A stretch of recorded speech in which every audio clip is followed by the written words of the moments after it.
অবশেষে দখলমুক্ত হল নাটোরের গুরুদাসপুর পৌর সদরের পার গুরুদাসপুর ব্রিজ সংলগ্ন রাজ্জাক মোড়ের প্রায় ৪ শতক জায়গা।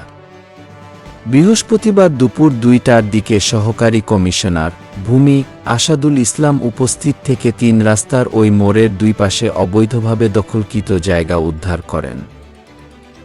সরেজমিন দেখা গেছে, সড়কের সরকারি পিলার তুলে ফেলে বাড়ির সীমানা নির্মাণ করেছিলেন আব্দুর রহিম ও বুদু মিয়া।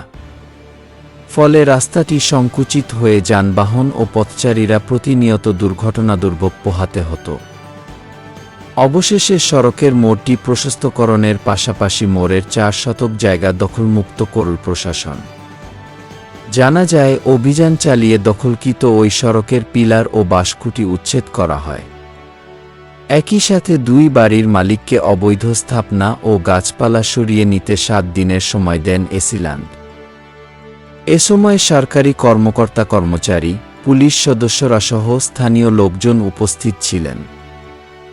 স্থানীয় রাজ্জাক আলী, জাহিদুল ইসলাম, নাইম সহ অনেকে জানান, ৩ রাস্তার মোড়টি এখন অনেক প্রশস্ত। দুর্ঘটনার আশঙ্কা কমে গিয়ে সড়কের সৌন্দর্য বেড়েছে। এজন্য এসিল্যান্ড স্যারকে ধন্যবাদ জানাই। এ প্রসঙ্গে সহকারী কমিশনার ভূমি আসাদুল ইসলাম বলেন, সড়কটির অবৈধ স্থাপনা অপসারণে দখলদারদের ৭ দিনের সময় দেয়া হয়েছে। প্রশাসনের এ অভিযান অব্যাহত থাকবে।